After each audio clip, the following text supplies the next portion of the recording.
Some people wonder, how did Einstein think? How do we physicists think? Most of it is when we're quiet, all by ourselves. We stare out the window and have blocks of equations just wandering in our head until these equations fit together, and then we get a sheet of paper and scribble. It can be very frustrating at times, scribbling equations everywhere. The old cliche of scribbling on the back of the envelope often is true because that's sometimes all you have around. He was always thinking in pictures, visualizing things. When his father gave him a compass, he would just sit up night after night watching the needle point northward. It would send chills down his spine. Einstein once said, "I want to know God's thoughts in a mathematical way." Einstein wanted an equation, perhaps no more than 1 inch long, that would encapsulate all physical laws. The beauty, the majesty, the power of the universe into a single equation. That was his life's goal.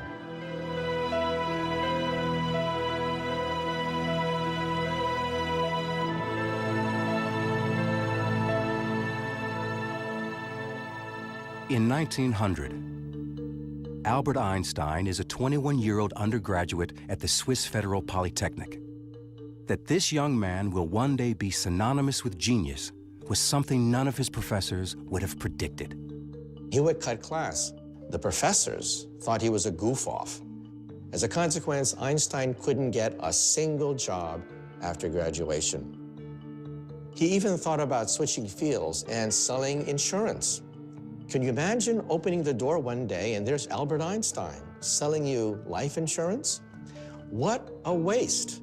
Einstein thought he was such a loser. He wrote a letter to his family saying that it would be better if perhaps he was never born.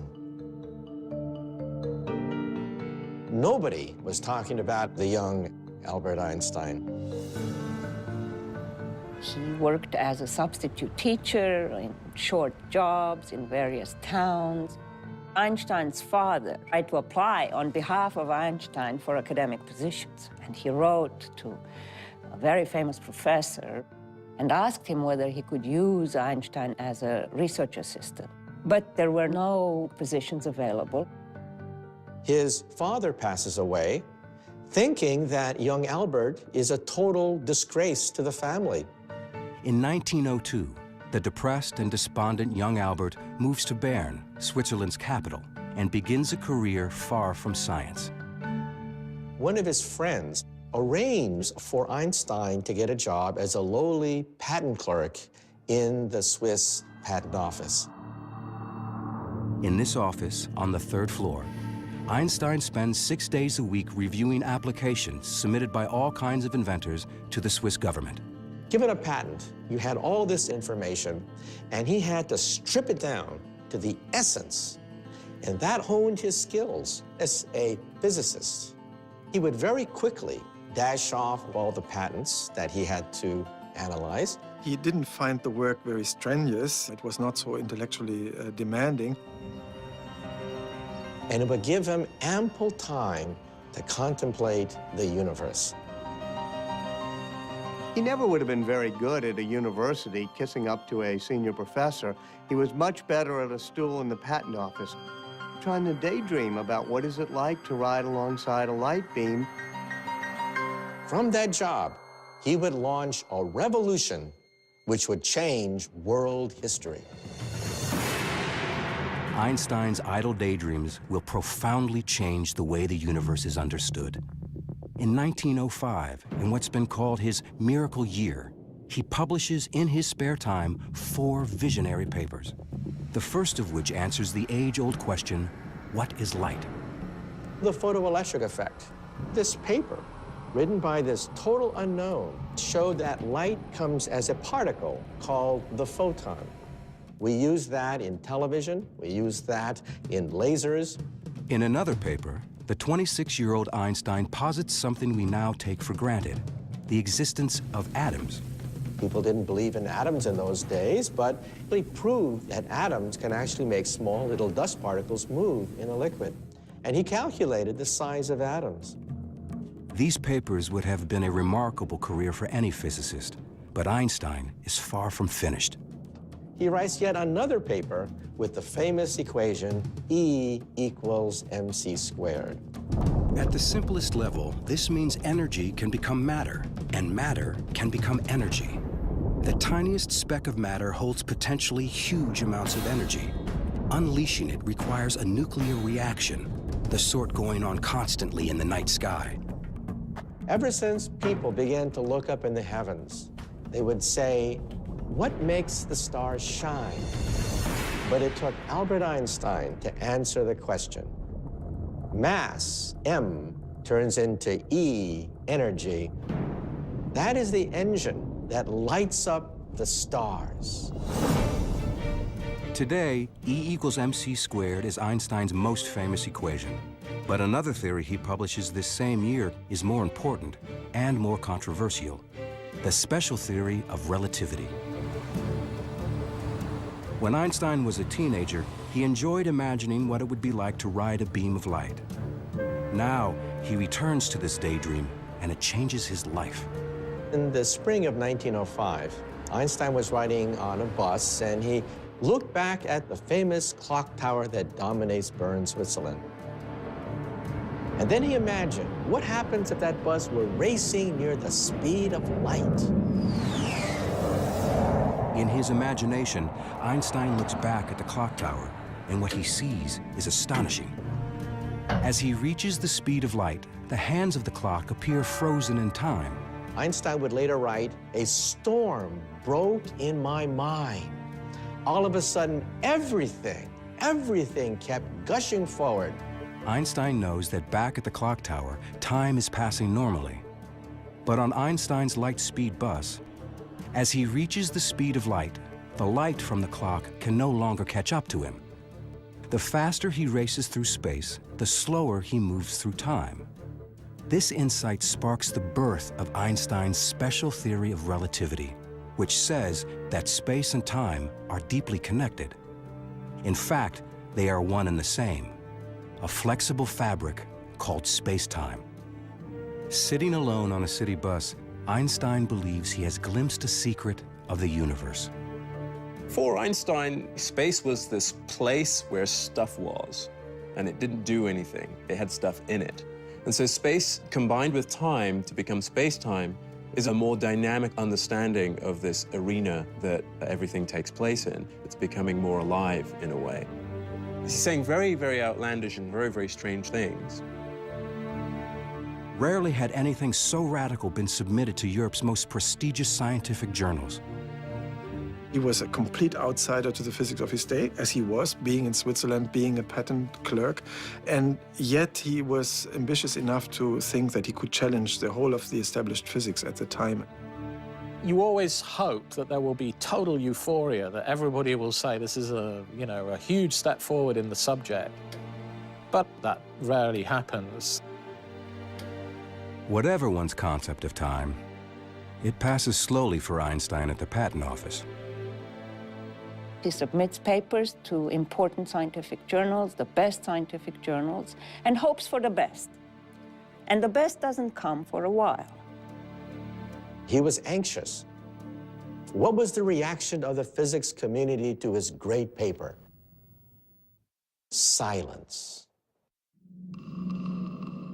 Einstein got very depressed. 3, 4, 5 months must have felt like an eternity to him. And then Einstein's papers fall into the hands of perhaps the one man who can fully understand him, Max Planck. Max Planck is the greatest theoretical physicist in Europe. Planck was the editor of the Annalen der Physik in Berlin. The most important physics journal of the time. Here was Max Planck reading this paper from this unknown physicist. And Max Planck says, there is something here. Planck recognized immediately that this was an important paper from an important young scholar. The relativity paper was published in June 1905. That volume, number 17, is now one of the most famous publications in the history of science. At the time, Einstein wasn't even a scientist. He's still applying for jobs at colleges, high schools, always getting rejected. We call it Einstein's miracle year. It is certainly not a time that he would describe himself as a miracle year. Miracles convey a sense of something happening easily. I don't think that Planck knew that Einstein was a patent clerk of the third class. So he must have then become curious about who this unknown Albert Einstein in Bern was.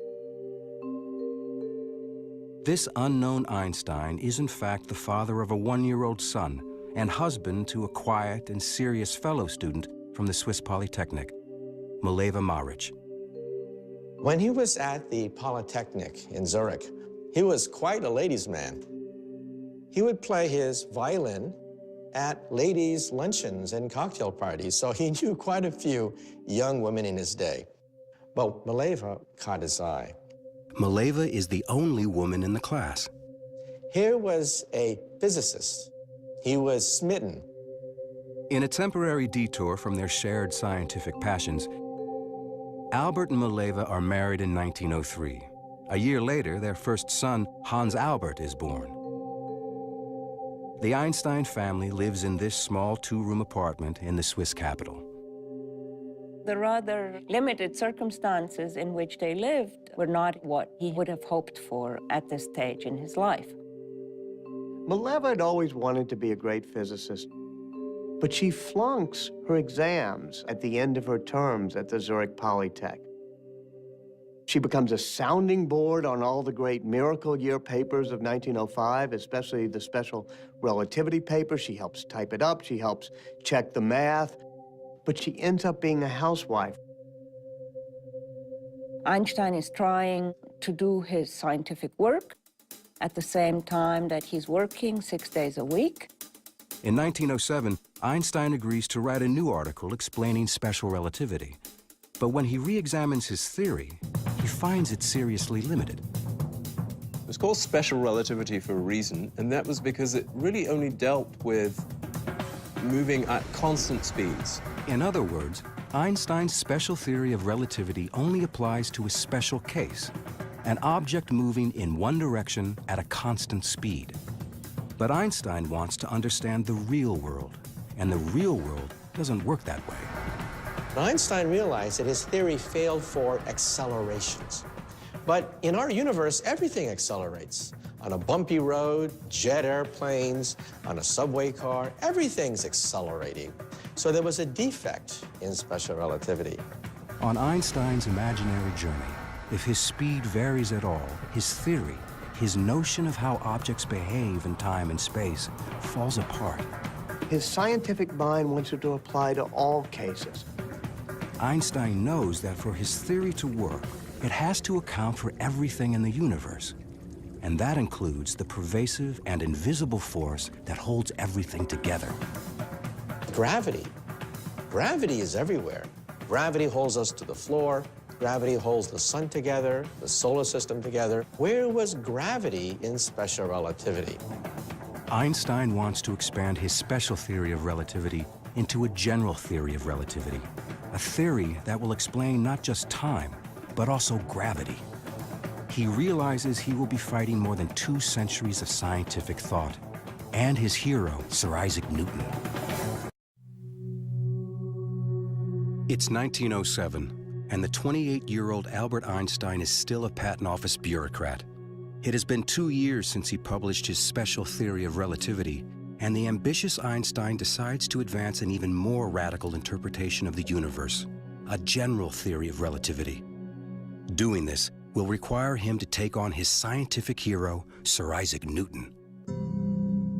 In Einstein's time, Isaac Newton was God. Newton was the founder of modern science. This is the actual first edition of Newton's Principia Mathematica of 1687. This priceless. Artifacts is the very, very famous book which became the foundation of universal physics for centuries, until Einstein upset the apple cart. It has been almost 250 years since the apple fell from the legendary tree on Isaac Newton's estate, giving Newton the inspiration to formulate his law of gravity. Newton said that if an object falls, it's because there's a mysterious force called gravity pulling it down. But you know, Isaac Newton himself was not satisfied by that. Objects move because they're pushed, not pulled. Objects move because they're pushed. So what is pushing this? Newton didn't know. So Newton simply threw his hands up and said, I don't know. So I'm going to invent something called gravitational pull. And Einstein said, no, this theory can't be right. He was prepared to simply go, I really want to solve this problem. I want to really understand the whole universe. Max Planck said to him, you can work on gravity if you want to, but there are two problems. You're not going to be successful. The problem is too hard. And if you do, no one will believe you. It's an extremely difficult task. It's not clear where to begin or how to go about doing it at all. Ultimately, the thing that gives him that clue turns out to be his old faithful way of reasoning, the thought experiment. It's what you and I would call daydreaming, but he gets to call them thought experiments because he's Einstein. He's in his office at the patent office, looking out at the window, and he imagined a man working on a roof.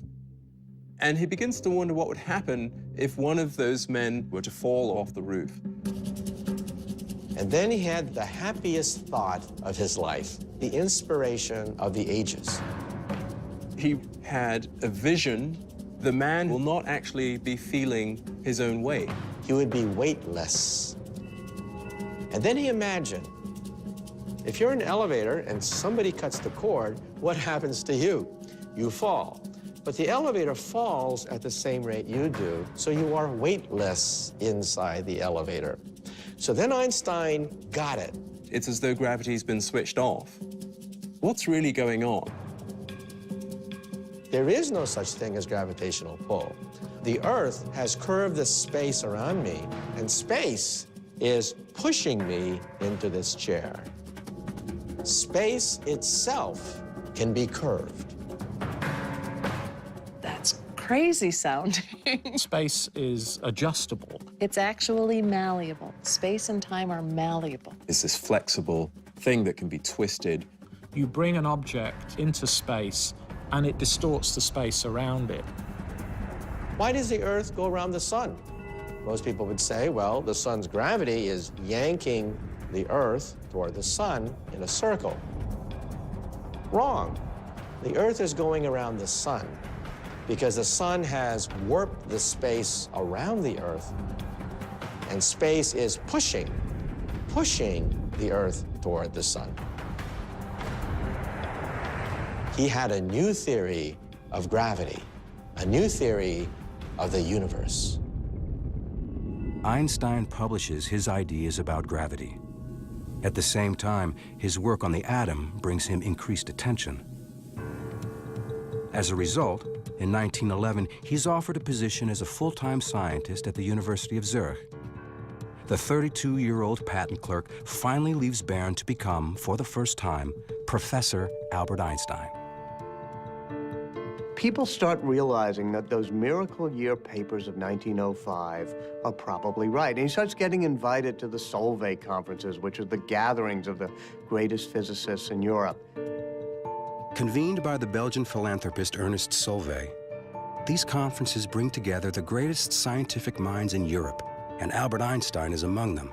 In fact, he's the youngest professor there. He made an impression. He was friendly, he was funny, and he was smart, really smart, and people saw that.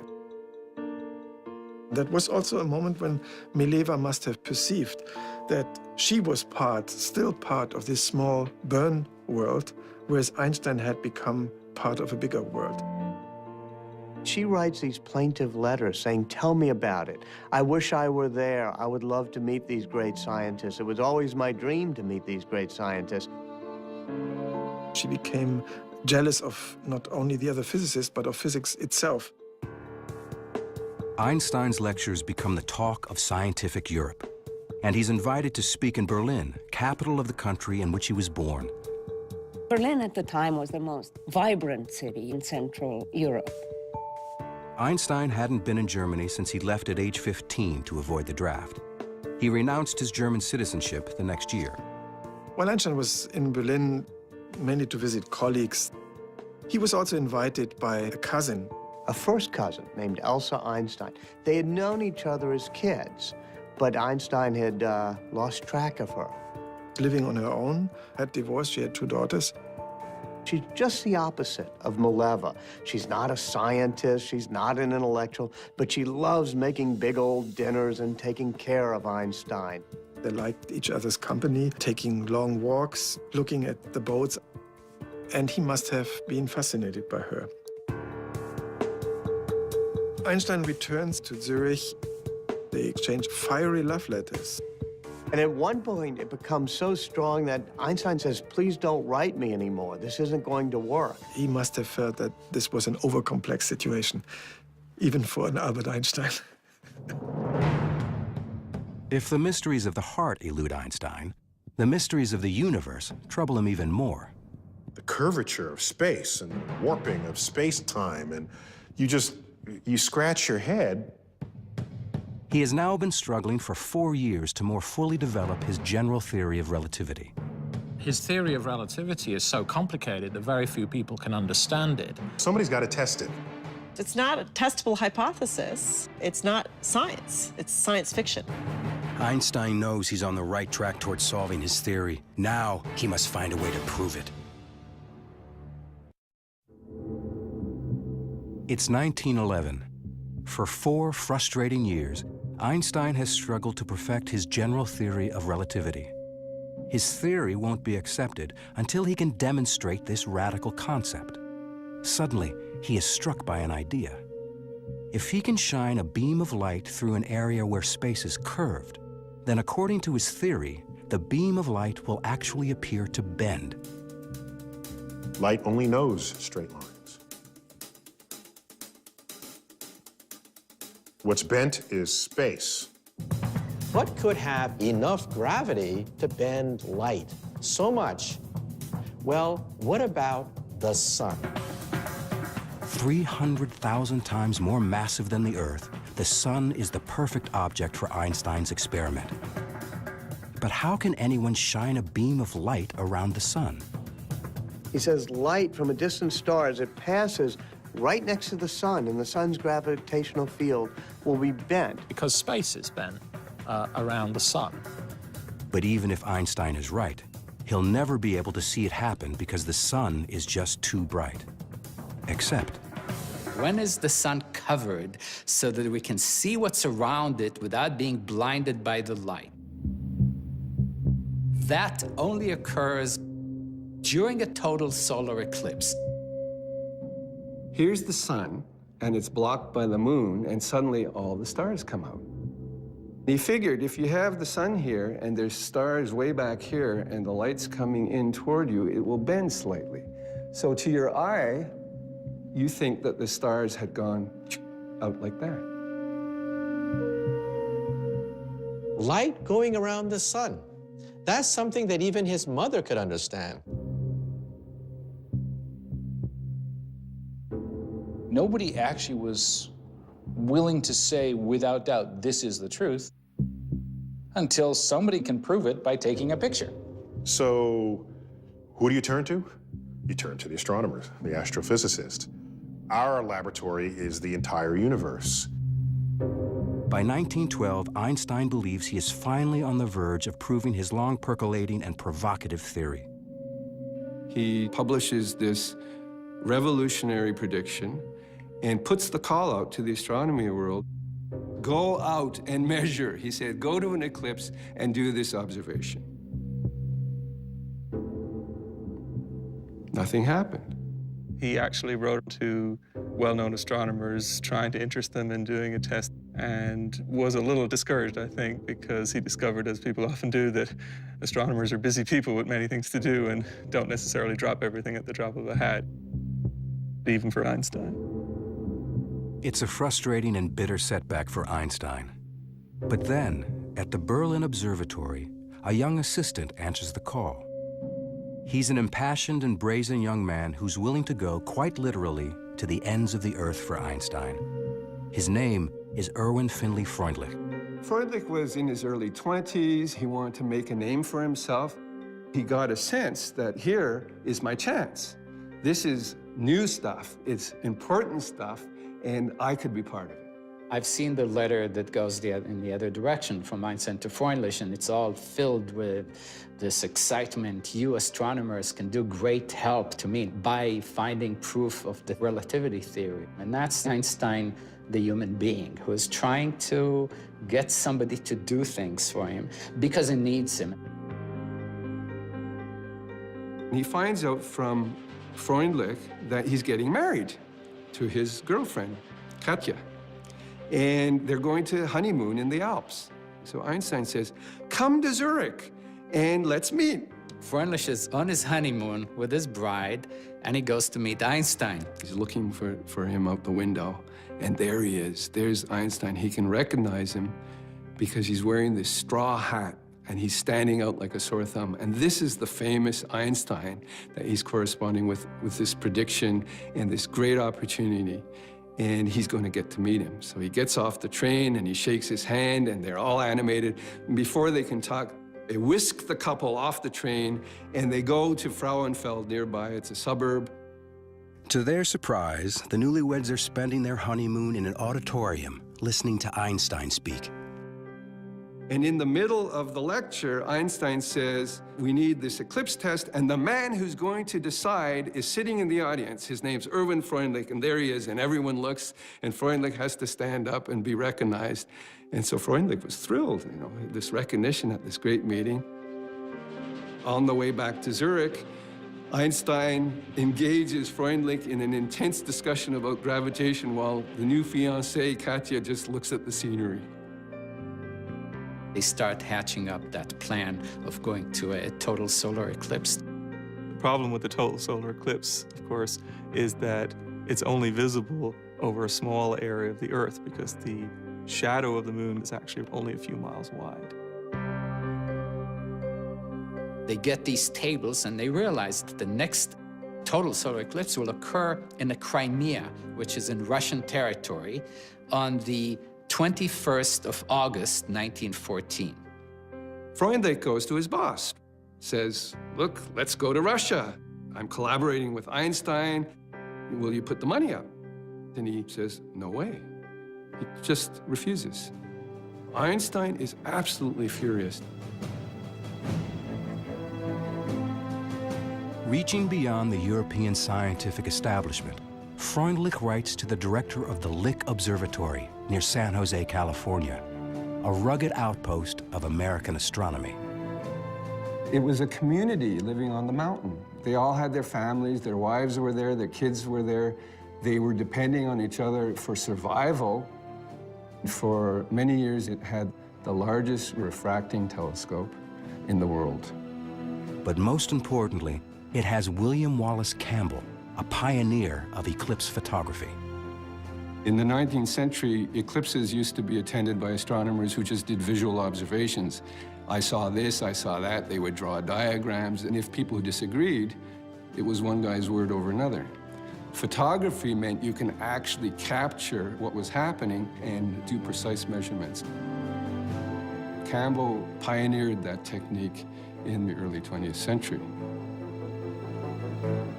Freundlich writes a personal letter to Campbell. He says, there's going to be an eclipse in 1914. Why don't you come to Russia and let's do this? So there's this wonderful correspondence between Campbell and Freundlich, the senior doyen of California astronomy and this little pipsqueak of an assistant in Berlin who's doing this against the will of his boss. They will be the first to either confirm or to discredit Einstein's new theory of gravity. This was an important observation. Campbell had a fever in him. He saw fantastic opportunities for Lick Observatory and for America. And he says, I'm going to get this sucker. This is a tough problem, and I'm going to be the one to crack it. Meanwhile, opportunity is knocking on Einstein's door. His original mentor, Max Planck, is asked by the King of Germany, Kaiser Wilhelm II, to recruit the best scientists for a new institution in Berlin. Planck recommends the young man he considers his own discovery, Albert Einstein. And they said, if we bring Einstein here, people will look at this and say, Berlin is where the action is. It's worth whatever it takes to get him here. On July 11th, 1913, two men arrive at the Zurich train station, Max Planck and Walter Nernst, a renowned German chemist. They are hoping that a personal appeal will persuade the rebellious young scientist to return to his German homeland. Two men, middle-aged guys in dark clothes, get off the train, and they go find Einstein. They're so different. Max Planck is very proper Prussian, always very well-dressed and well-groomed, wearing the monocle, talking in very formal tones. And there's Einstein, who's refusing, even back then, to comb his hair and dressed in, you know, sort of old coats and however he feels like it, already starting not to wear socks. They make a great offer to him. He'll be a professor at the University of Berlin. He'll be a member of the Prussian Academy. He won't really have to teach classes. He'll have all of the research help he needs. It was Max Planck. It was Nernst. It was the Prussian Academy of Sciences. It was the entire world of physics that had said no, bearing down and saying, we want you. Einstein did not answer the offer. Einstein says, why don't you just go take a trip for the rest of the afternoon up the mountain? I said, I'll meet you at the train station when you come back. I'll be carrying a bunch of flowers. And if the flowers are red, I'm coming to Germany. And if flowers are white, sorry, no go. Thanks for coming. I've made the argument that Einstein delayed his answer to this question, in part because he sort of wanted to live with the pleasure of being so deeply sought after. But it's certainly true that this was not simply a snap decision. As he often does when he has a difficult problem to solve, Einstein takes a long walk. Zurich was comfortable. There was lots to love there. You don't just sort of walk away from that. His wife really wants to stay in Zurich. On the other hand, they've offered him the greatest job imaginable. There was one other thing enticing Einstein to Berlin. At some point, he received a birthday card. It was Elsa writing him a postcard. This must have exploded on him as, reawakening all these emotions. Planck and Nernst come back. They're at the train station. Einstein is there. It was a dramatic moment. It was a self-consciously dramatic moment. There would have been a little dramatic flair there. He's holding his flowers. And they look, and the flower is red. Einstein says, gentlemen, I'll go to Germany. I'm going to become one of you.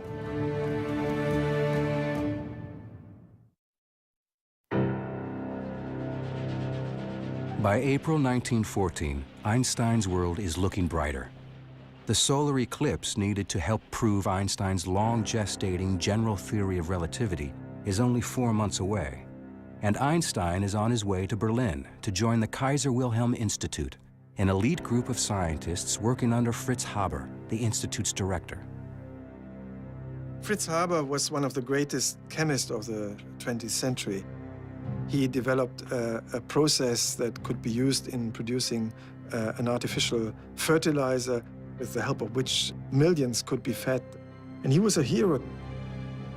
Haber and his family host Einstein's wife, Mileva Maric, while she looks for an apartment for herself, Albert, and their 2 children.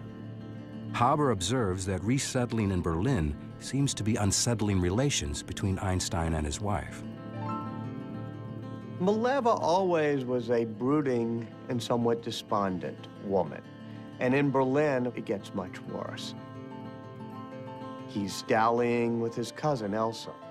Einstein is a very brutally honest guy, so every now and then he apparently would tell Mileva about Elsa. Then they start fighting with each other. Not surprisingly, the man who approaches the universe in a unique way has a rather unconventional approach to married life. Einstein gives Mileva an ultimatum. If you want to stay married to me, you have to do the following things. It's a contract. It says you have to bring me my meals in my room. You have to speak to me only when I want to have conversation. You're not to expect intimacies from me. More power to her. She doesn't sign this contract. She decides, no, I'm not going to go for that. She goes and stays again with Haber and his wife Clara. In that time, Haber is sort of a go-between and is negotiating. He's trying to hold them together. He's the one who keeps seeing if maybe they can come to an accommodation. They both respect him. But Haber's best efforts to save the Einsteins' marriage are a failure. The decision to split is finally irrevocable, and Einstein says it's not going to happen. Lacking enough money to support two households, Einstein makes Mileva a brazenly self-confident proposition. He offers her a deal. He says to her, one of these days, one of my papers will win the Nobel Prize. If you give me a divorce, I'll give you the money. Now, this is an amazing sum of money. She could end up very wealthy, and she could move back to Zurich with the kids. He is sure he's going to get a Nobel Prize. Mileva's not quite sure. She's a scientist. She calculates the odds. She consults with Fritz Haber. She decides to take the bet. Mileva takes the two young boys, and Einstein accompanies her, along with Fritz Haber. Einstein has to go to the train station, say goodbye to his boys. And he starts crying. Haber's never seen him cry before. This was a really quite devastating moment for him, and Haber was the man he was with, sort of holding him up through this moment. Einstein has staked his children's future on winning the Nobel Prize, by no means a sure bet. He is dependent on Erwin Freundlich and William Campbell to bring him photos of the total solar eclipse so he can see how the stars seem to move. Shortly before saying goodbye to Mileva and the boys, Einstein has another farewell at the Berlin train station. There is Freundlich with his two buddies about to leave Berlin. Einstein is there. He's very, very anxious. Freundlich and two of his colleagues are lugging 4 astronomical cameras and cumbersome equipment on a long and treacherous journey. They're going to take a train and go all the way to the Crimea in Russian territory. Freundlich and Campbell hope to maximize their chances of good weather and good eclipse photographs by camping in different sites. Freundlich's party sets up in southeastern Crimea. Campbell locates near Kiev. They are both determined, despite the frightening and spreading rumors of a world war. Then the worst happens. On June 28, 1914, the Archduke Franz Ferdinand of Austria is assassinated. The German Kaiser declares war on Russia, and Einstein's eclipse expeditions are suddenly in jeopardy. Einstein is really worried. Einstein has no way to warn them. Didn't know what was going to happen. And then, deep in the Crimean forest, the war comes to Freundlich's camp. Freundlich suddenly sees some uniformed Russian officers coming to his camp and asking him for his papers. Heart starts going beep, beep, beep. Russians come over to see what they're doing and realize these are Germans with a telescope. And they start tearing down his equipment. Get off my equipment. I have to observe an eclipse. These are our possessions now. Your country declared war on us. You have nothing to say. They arrest them immediately. There's no questions asked, and they are considered spies. Herr Freundlich, you are now a prisoner of war. What? Campbell, an American, is neutral. And the Russians allowed them to continue to observe the eclipse. They had come all this way, spent all this money, survived the fact that war broke out, and clouds ruined their plans. Total failure. Not only does Campbell fail to get his photograph, but he is forced to abandon his state-of-the-art equipment. Because he is an American, Campbell is not arrested, but he leaves for home a defeated man. Campbell says one wants to come home by the back door and see nobody. Einstein in Berlin is shattered. The expeditions are failures. Freundlich and his team spend several months as prisoners of war in Russia. For Einstein, it is a disaster.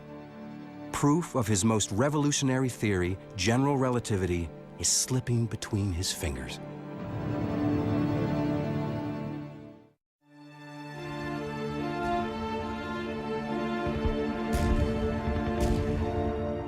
The outbreak of World War I leaves Einstein's Russian eclipse expedition in shambles and threatens to further obscure the long-sought proof of the relativity theory on which Einstein has labored for years.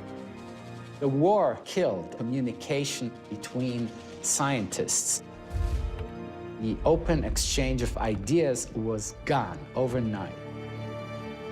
Ties were cut.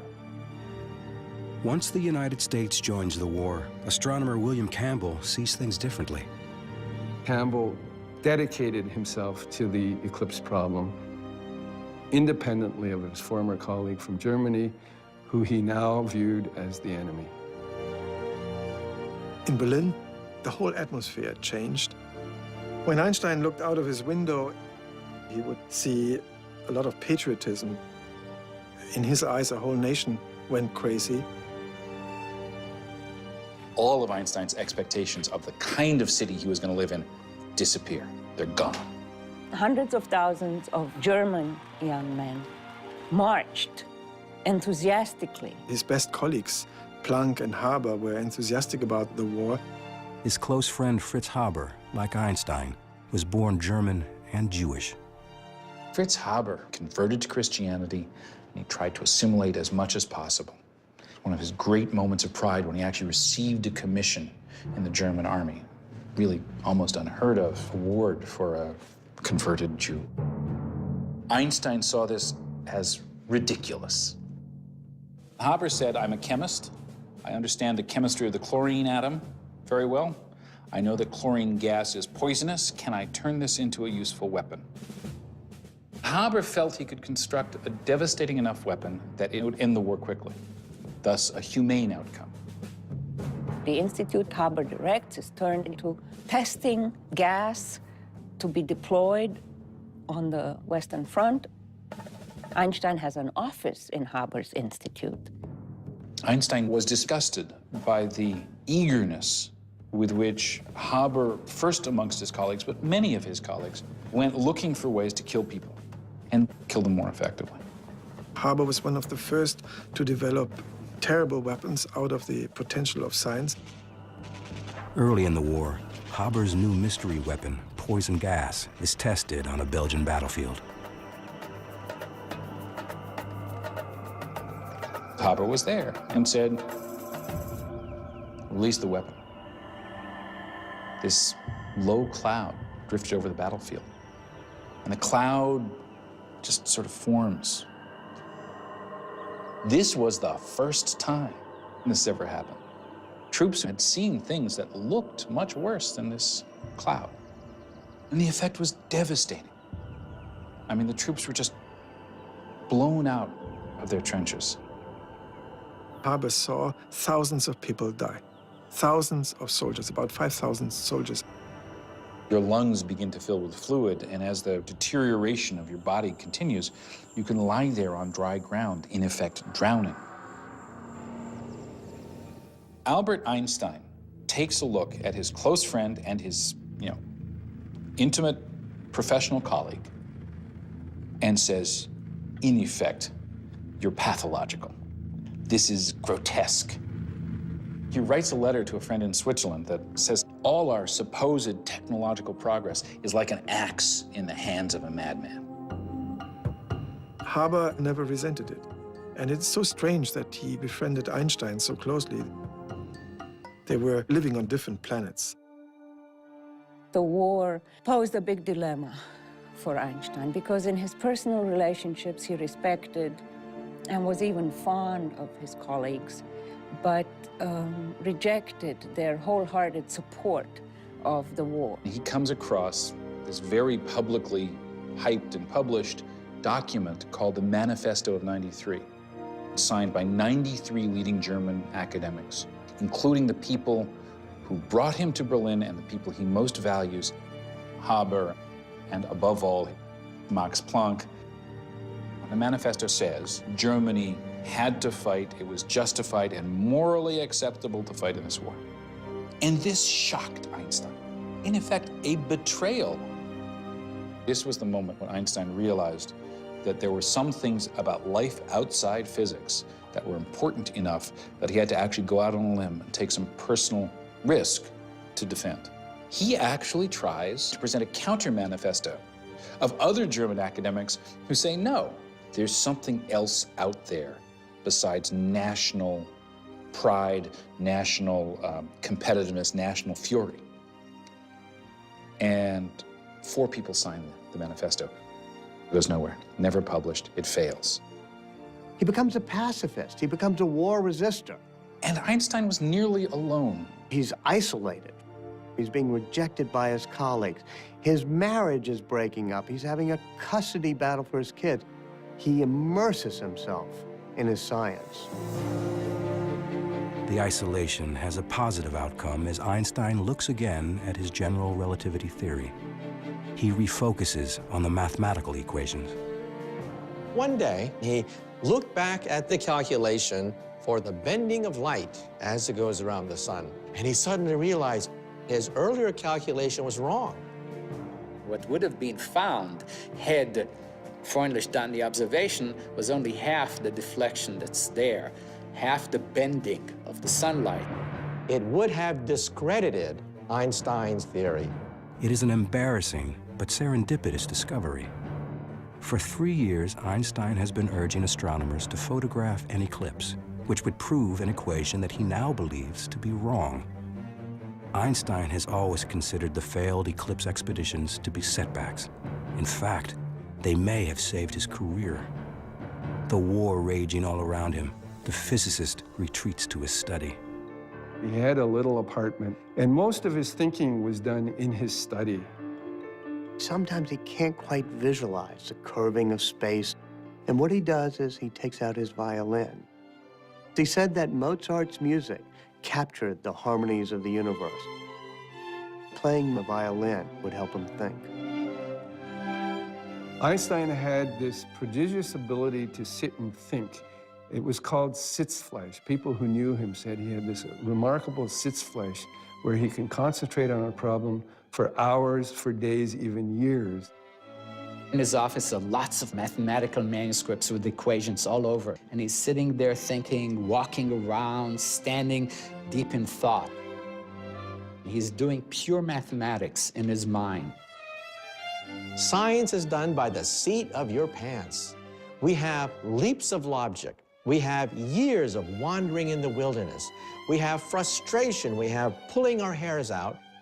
That is really the power of genius, the force of will to make all the mistakes necessary to get the right answer. There was never a moment of, oh no, I'm not gonna have a theory. That, because of his ego, I don't think it ever occurred to him that he's not gonna have a theory. What matters is you keep your eye on the prize. For Einstein, that prize is the Nobel, proceeds of which he has promised to Mileva and his 2 sons. In 1915, he's asked to present his general theory of relativity at a prestigious forum to the most important German scientists. Einstein accepts. But after 8 years of work, his theory still has 2 major problems. It's completely unproven, and the math appears to be flawed.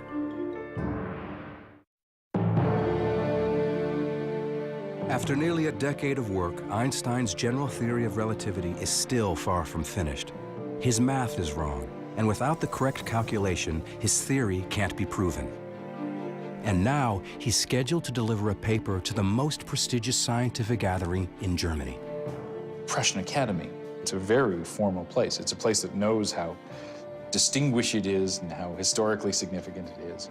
These weekly meetings you can sort of see as an attempt by at least some of Germany's leading thinkers to act as if the war were not all there was. Einstein is to present his theory of general relativity. The problem for Einstein is he hadn't finished it yet. In the fall of 1915, Einstein was hardly thinking about anything else. He was completely focused on finding the solution to a puzzle that had occupied him for more than 8 years. Einstein is trying to come up with these equations that describe how space is curved. And he's working deep into the night. If you look closely, it's really trial and error. You're not seeing a mathematician who just, throws the ideas, perfect formulas onto the paper of the notebook. He cancels everything and says nonsense. These terms disturb. So he's sort of talking to the math. Sometimes he turns the notebook around and then he, throws it away with disgust. It can be a real blow when an idea you've been working on doesn't work out. This gut-wrenching feeling. Since discovering his math error, Einstein believes he is making real progress. His equations are nearly complete. He accepts an invitation to speak at Göttingen University, essentially a dress rehearsal for the Prussian Academy. Einstein is up at the board writing his equations and trying to describe his problem. In the audience is one of the greatest mathematicians of all time, David Hilbert. Hilbert sits there and listens very carefully to Einstein. He thinks, I can solve the problem. I can do it better than Einstein. There's always this worry that you might get scooped. You become a little bit paranoid, or sometimes a lot paranoid. There's always this feeling I have when I have a good idea, which is that, well, if I've had this good idea, that probably means that someone else is going to have or has had this good idea too. Einstein goes back to Berlin, and Hilbert goes into his own office. And Hilbert sits there and thinks and tries to race Einstein to the big prize of general relativity. He was one of the greatest mathematicians of his time. A controversy between the two giants, a giant of physics and a giant of mathematics. Hilbert, the nasty guy here who thinks he can beat Einstein, starts working.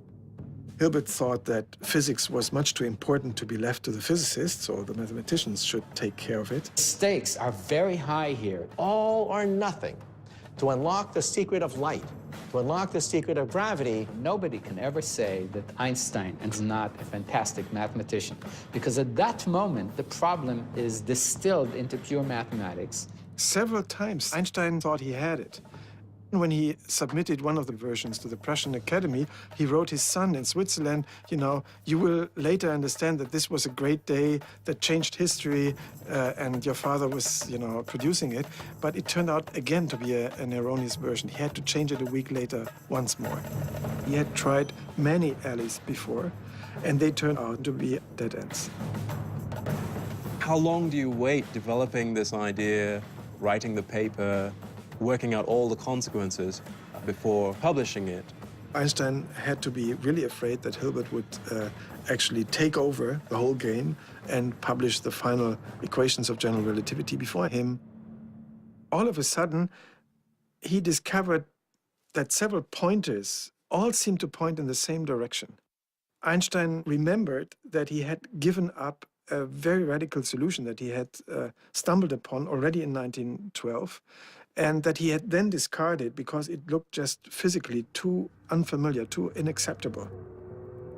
But now, after he had tried out all these other alternatives, he was ready to return exactly to that equation, back to an equation that he had earlier considered and then discarded 3 years before. You realize that you've been wrong in a real flash of inspiration because you realized what you should be doing. He had it all in his drawer. And that's, of course, then a glorious moment. There it was, the equation that he had discarded, and now it looked much more promising, much more useful than it had in the winter of 1912.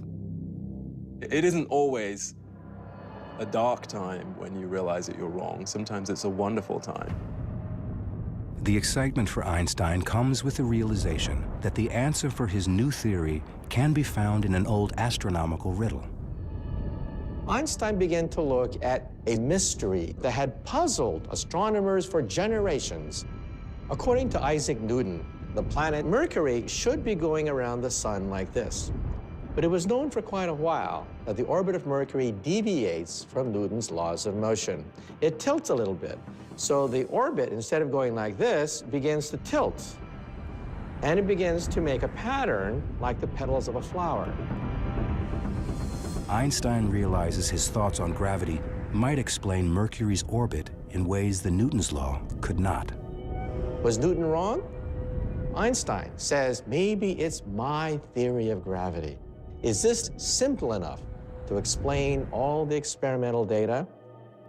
He calculated painfully the orbit of Mercury, and there was a near perfect match. His equations on a notepad match the motion of heavenly bodies in outer space. He has heart palpitations, and he suddenly realized, oh my God, the theory is correct. He was so filled with joy that he couldn't make his brain focus. And for Einstein, that's a big deal. He finally gets the equations right, just as David Hilbert does.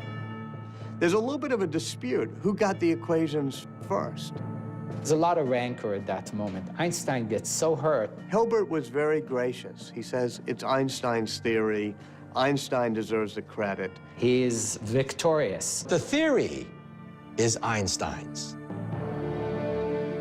On November 25th, 1915, a momentarily triumphant Albert Einstein holds in his hands what he believes is the final equation for the general theory of relativity, his theory of gravity, just in time for his presentation at the Prussian Academy. He goes to the Academy and he speaks. Not for very long. It's a short paper. With that, you have the general theory of relativity, which describes how space and time tell matter and energy where to go. Matter and energy tell space and time how to look. Utterly different view of what our universe is like. Who knows how much applause he got? Nobody does. Everyone suddenly found themselves confronted with the idea that this strange German Jew had overthrown Newton's ideas of gravity. What exactly this meant now, no one was quite sure. There's still no physical proof of it. No one understood Einstein. Einstein believes he has finally got his theory right, but he knows that it won't be accepted until he can prove it. And he can't prove it without photographs of a total solar eclipse. For that, Einstein will have to wait again.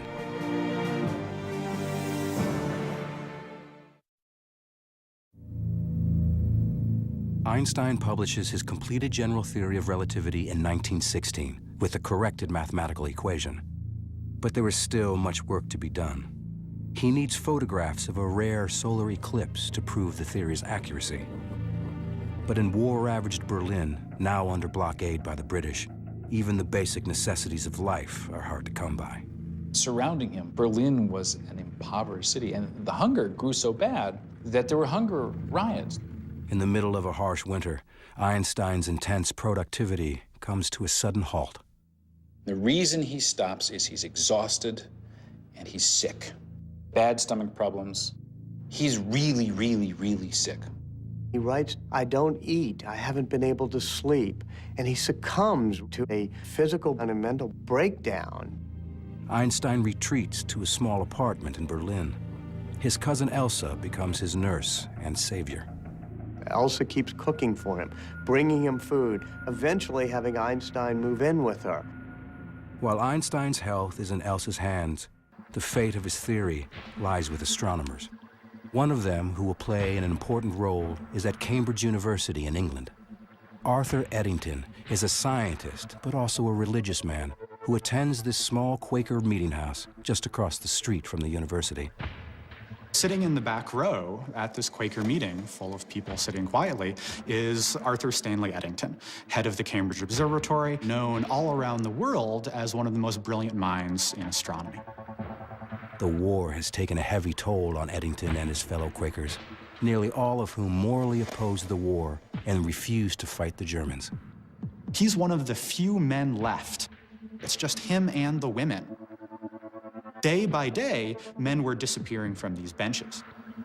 Not because they were going off to fight in the war, but because they were being arrested for being conscientious objectors. Anti-German feeling cripples scientific communication.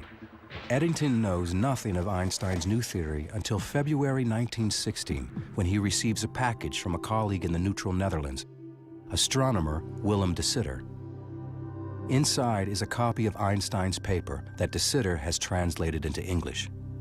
Eddington opens it up and realizes immediately that he's seeing something of tremendous scientific significance. And he writes back to de Sitter, no one in England knows about this, no one. So he asks de Sitter, tell me about this Einstein. De Sitter says, well, Einstein didn't like the war and in fact had written a manifesto against the war. And when Eddington hears this, he says, this is perfect. This is so important, we have to do something with it. The mission becomes more than a scientific quest. Like Einstein, Eddington is isolated because of his political convictions. Eddington sees this exciting scientific challenge as a way to show that scientists across enemy lines can support each other for a higher purpose. Eddington says, relativity is the most important scientific theory since Newton, and it's done by a German, and even better, Einstein, a brilliant, peaceful scientist. He wanted to stand up there and show the world and show his scientific colleagues that an Englishman will stand up for a German. And the Eclipse expedition was the perfect opportunity. But the forces of interplanetary alignment may not wait for the war to be over. The next full eclipse will occur in June 1918, and it won't be visible in England, where Eddington is trapped by war. However, it will be seen in the state of Washington, practically in the backyard of a man who has been down this road before, William Wallace Campbell of California's Lick Observatory. There was going to be another eclipse in 1918, not very far from Lick Observatory in Goldendale, Washington, in the west. If Campbell succeeds in photographing this eclipse, he can be the first person to determine if Einstein's theory is right or wrong. Because there was a war going on, no one else could go. The Europeans couldn't send an expedition, and so he had the field to himself. But Campbell also has a problem. They didn't have their equipment because it was still trapped in Russia. Campbell had been forced to abandon his state-of-the-art camera gear in the Crimea back in 1914 when World War I first broke out. So he improvises. Campbell went scrabbling around for equipment in Lick Observatory. They got a lens here, a tube here, and they cobbled together a couple of cameras for Goldendale. The Lick party was forced to use substandard equipment. Campbell has no choice but to take the risk. He has a total solar eclipse all to himself and may never have another opportunity like this again. Campbell's party travels to Goldendale, Washington, and gets ready for the coming eclipse. It was close to home, so the whole family went. Campbell's goal is to photograph the stars that emerge in the brief period when the sun is hidden by the moon. But on Saturday, June 8th, 1918, it seems that the universe is once again not ready to yield its secrets. Clouds moved in, and it looked like he wouldn't even get observations, and Russia would be repeated, which he hated. And suddenly, just at the crucial time, when they needed a clear sky, the clouds parted. Campbell begins taking photographs of the spectacle. It starts when the moon first comes in contact with the sun and then starts to move over the face of the sun. The sun becomes smaller and smaller and smaller until the last moment when the sunlight actually passes through the valleys between the mountains of the moon. And then this bright, brilliant beam of sunlight, and then the sun is entirely eclipsed. It's the blackest black you will ever see. My first eclipse, I literally lost my breath. It was like jumping in cold water where you go, you know, you can't believe it. It is breathtaking, literally breathtaking. It's a gorgeous sight. It's just, wow. Most powerful experience that I've ever had in my life. The New York Times had a reporter, and they wrote an article, "Clouds Fall Away for Eclipse." There's a little subtitle, "Test of Einstein Theory." This is the first time that an American newspaper mentioned Albert Einstein. Campbell assigns his most trusted astronomer, Heber D. Curtis, to analyze the photographs to prove or disprove Einstein's theory. Looking in, a star would have been visible, one of the stars that was to be measured. That star would have been very carefully centered on crosshairs in the eyepiece. Once that was done, the scales could be read in the X and Y directions, and a very precise position could be assigned to the star. From those numbers, it could be determined whether the star had appeared to change position. Einstein has predicted that the warped space around the sun will create an optical illusion, making the stars appear to move outward ever so slightly. Einstein predicted much less than a millimeter. This is not an easy measurement to make. Unlike most theories that people put forth, Einstein's general relativity makes very specific prediction. Very tight. It's got to be this, and if it's not that, then the entire foundation of the idea has got to be discarded. Extremely precise, painstaking measurements. There was no wiggle room in Einstein's relativity because the idea that gravity is the manifestation of the curvature of space and time. You're going to say how much it curves and what happens to matter or light in the presence of that curvature? Calculate it, make the prediction? If the prediction doesn't come true, you don't go say, okay, let me see if I can tweak the theory. Not in this case. You can see on these pages the kind of labor that Curtis had to endure in order to make these measurements. There's page after page after page of this. Some pages crossed out. All you needed was one experiment to show that any aspect of relativity would fail. And he'd have to go back to the drawing board completely. Curtis looks at the stars and sees nothing unusual. They all appear in their normal places, which can only mean one thing. Einstein is wrong. But Campbell is unwilling to risk his reputation on improvised equipment. Nobody wants to reveal an answer until everything has been double-checked. The best tactic is total silence until you're absolutely sure what you found. Campbell orders Curtis to check his results again and again. As Curtis works in quiet isolation atop Mount Hamilton, Europe is in chaos. The order of Europe changed completely. We have 3 empires that disintegrate within weeks of each other. On November 9th, 1918, Kaiser Wilhelm abdicates the throne. Einstein notes in his lecture book, class canceled due to revolution. In the immediate aftermath of the war, German scientists, including Einstein, are still not allowed to travel. But Eddington can. Einstein learns that he is going to Africa to photograph a solar eclipse expected on May 29th, 1919. As Eddington leaves Cambridge, the hallways are full of crutches and canes. Cambridge begins to fill up with students again, but they're crippled or they're maimed. He had no fanfare. He's heading off on a lonely adventure. Eddington believes in Einstein and hopes to bring back proof of his controversial theory. But in California, astronomer William Campbell is preparing to deliver his own results, and the news appears to be devastating.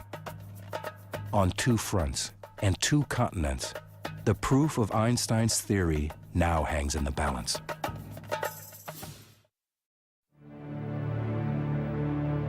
It's February 1919.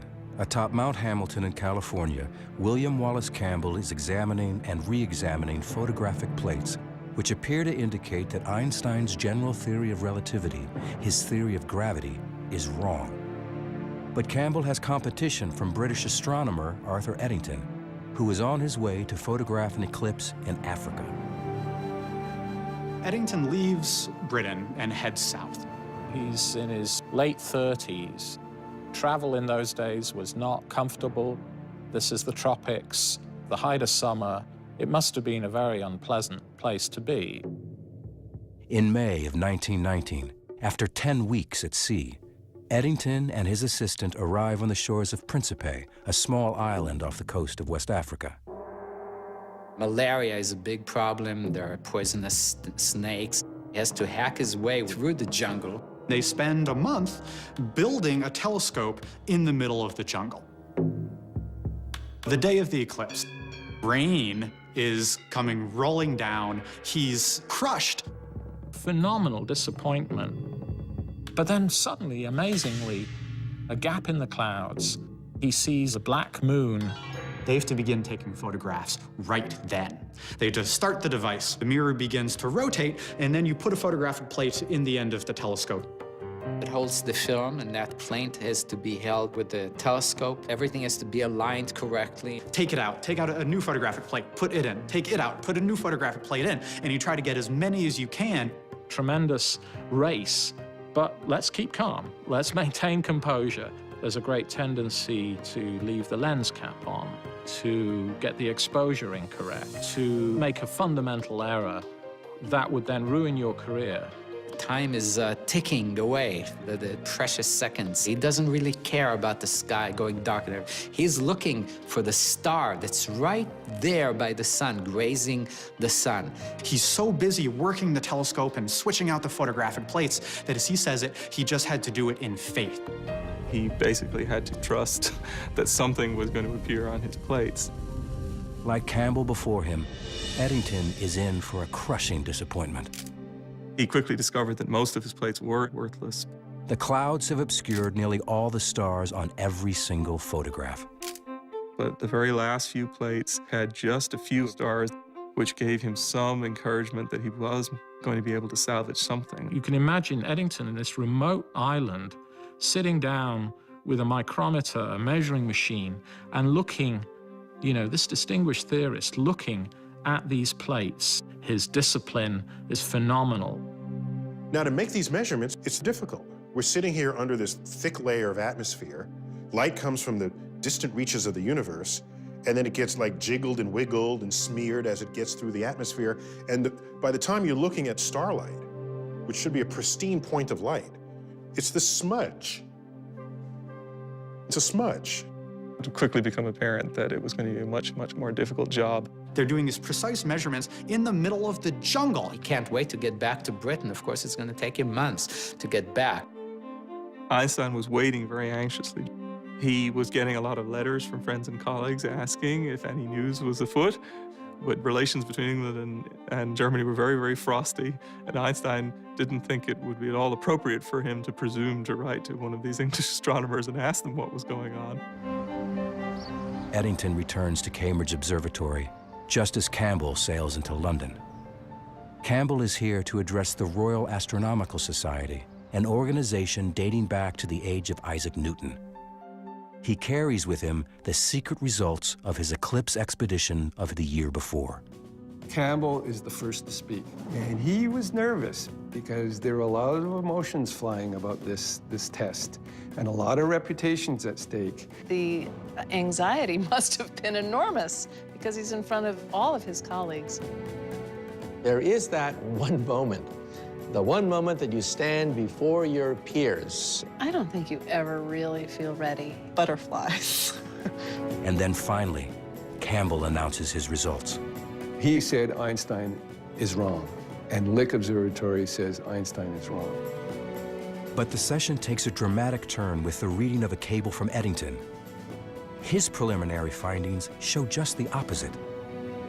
The British were going to say that Einstein's right. Eddington still had more calculations to do, and it wouldn't be ready for a couple of months. But here we have this special meeting of the Royal Astronomical Society.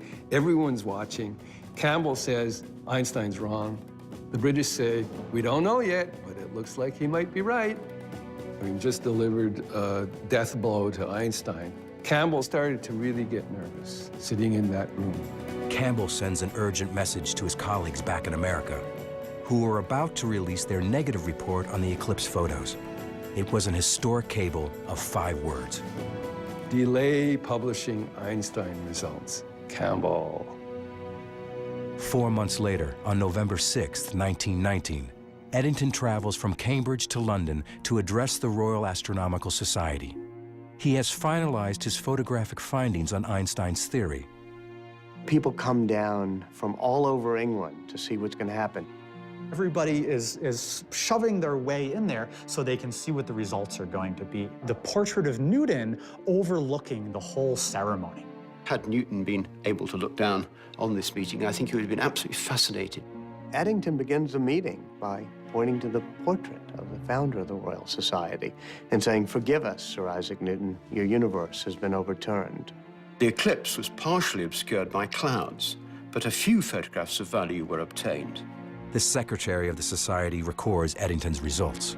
The measurements of the plates have led to the conclusion that the deflection of 1 second .75 at the sun's limb, predicted by Einstein's general theory of relativity, is verified by the eclipse observations. The public interest that gets generated by this is tremendous. Outside of the scientific community, no one had even heard of Albert Einstein, let alone his bizarre theories. Now the public learns that everything they believe about the universe is wrong. The Times of London says, in effect, there is a whole new theory of the world. Ideas we've known for hundreds of years are wrong, and this man, this German scientist, Albert Einstein, has given us a new truth. The New York Times has one of the greatest headlines. Men of science more or less agog over eclipse observations. Einstein theory triumphs. And it is then that the German press also picks up on these events. There's a Berlin magazine that shows him, sort of this romantic face with a already fairly, dramatic hair, and this faraway look in his eyes. And the caption to the cover of this magazine says, a new figure in world history. Although few people really understand Einstein's ideas, soon everyone knows his name. Beers are named after him. Mothers named some of their children after him. Einstein himself never realized that his obscure theory of gravity would excite the public imagination. He says things are crazy here with the press. They all want an article, they want a lecture, they want photographs. It is all a craziness. This is, one of the first great ages of photography. So there are pictures of Einstein. There are undersea cables. People can carry news all over the world. There are newsreels. You can see the man moving and talking. Without such freedom, there would have been no Shakespeare, no Goethe, no Newton, no Faraday, no Pasteur, and no Lister. But despite the public adulation, scientists still have their doubts about his theory. People are making a mistake. They're mistaking Einstein's fame for acceptance of his theory. They're equating the two, and that's very far from what happened. A backlash set in. In the New York Times, you could see that they were constantly questioning, who is this famous scientist? Most British people and most Americans, most people from the Allied powers were very hostile to Germany after the war and were not at all interested in reconciliation. So many people were saying, oh, Eddington was so motivated by the goal of peace and promoting international brotherhood. He was so convinced by the theory that perhaps He allowed himself to be a little bit biased. He's been criticized for fudging the figures. The photographic results from the two solar eclipse expeditions, Eddington's and Campbell's, result in a split decision. Another expedition will need to be mounted.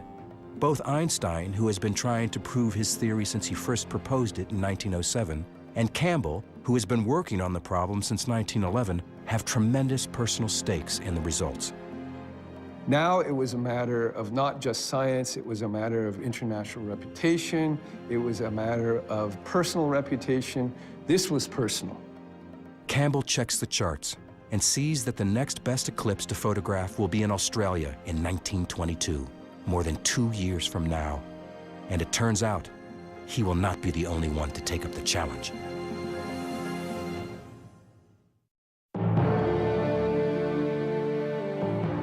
It's 1921, and the 42-year-old Albert Einstein becomes science's first superstar.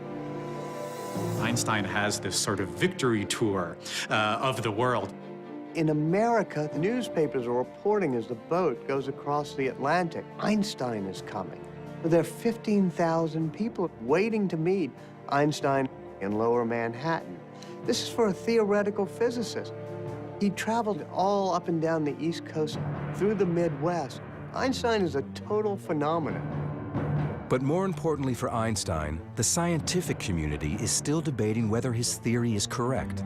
And the more attention Einstein gets, the more his theory is thrown into doubt.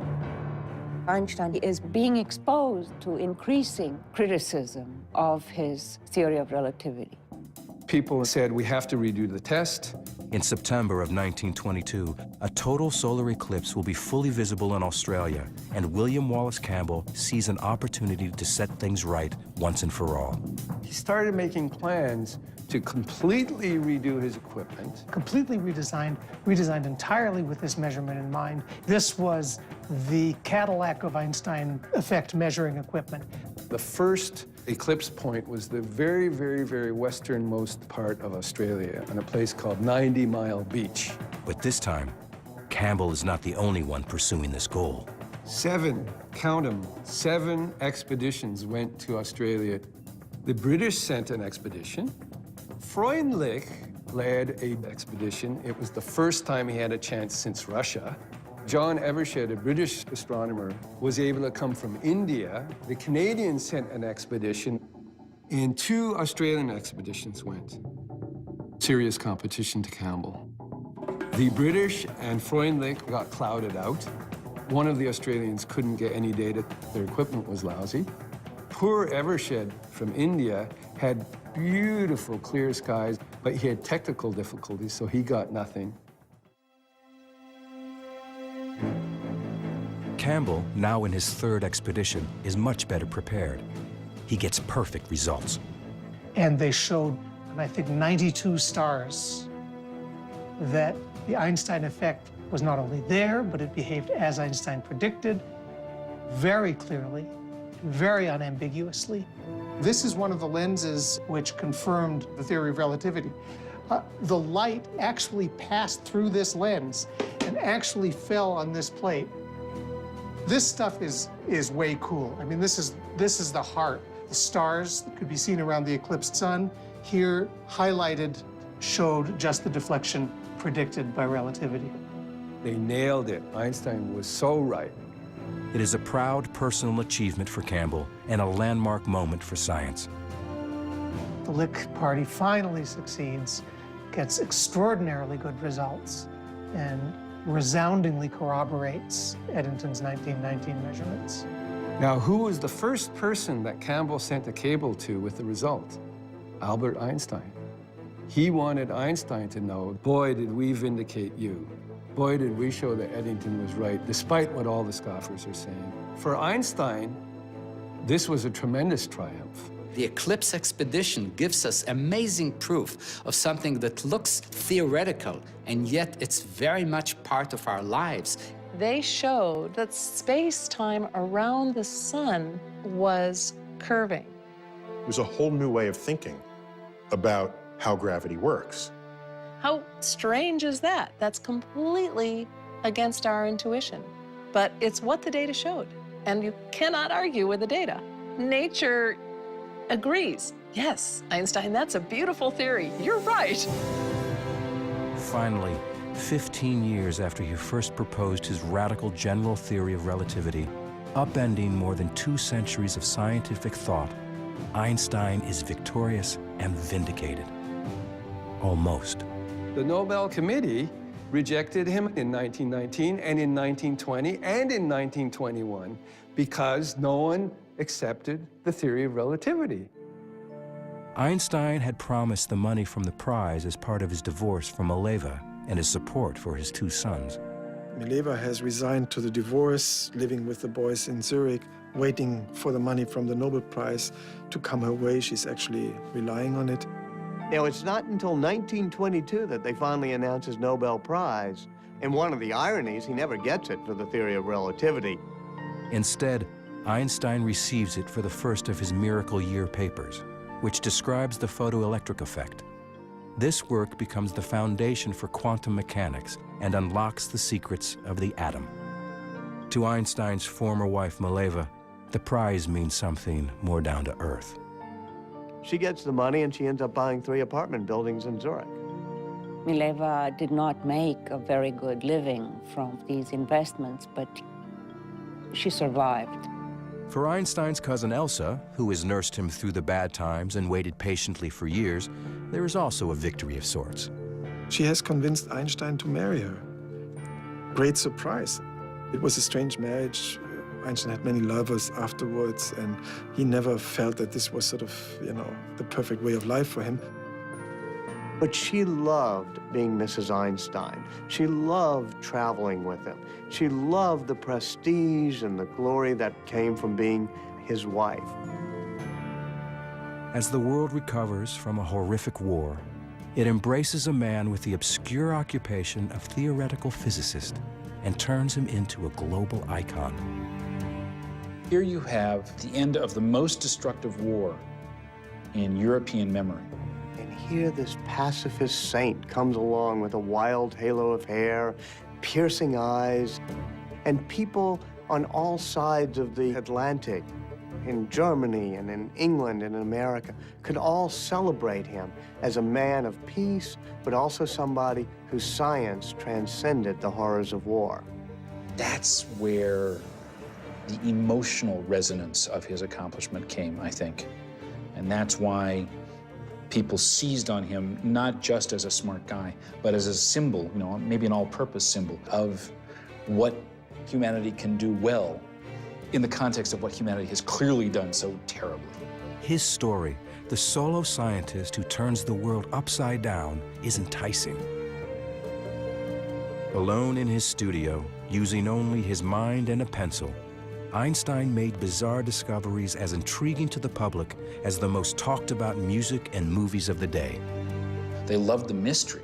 Einstein himself said so. The fact that there are these wonderful words in the 4th dimension, bending of space, time warps, all that kind of thing. It's great. Light moves in ways you don't expect. These are kind of romantic ideas. These are, mind-bending ideas, and people picked up on them in all kinds of ways. And it had this cool quality to it. He could see in ways that no one else could. He put together elements of the universe that others had not imagined would fit together. The general theory of relativity is one of the greatest achievements of the human mind. If you think about it, the entire modern age, the age of laser beams, telecommunications, satellites, that age was opened up by the work of Albert Einstein. For example, black holes and neutron stars and the Big Bang itself. You cannot describe them adequately without Einstein's theory of general relativity. It is beautiful and simple and profound. And all the best theories of the universe are just that. Einstein dies in 1955 at the age of 76. But more than a half a century later, the man and his theories continue to capture the popular imagination and to inspire. Here was a man, because of the power of his intellect, the sheer power of his mind, was able to rise above poverty, rise above war and strife, to become one of the great figures in all of human history. And that was an inspiration, because you don't have to be born handsome. You don't have to be born with muscles. You don't have to be born that way. You can achieve it by the sheer power of intellect. And for me, that's always been a shining beacon.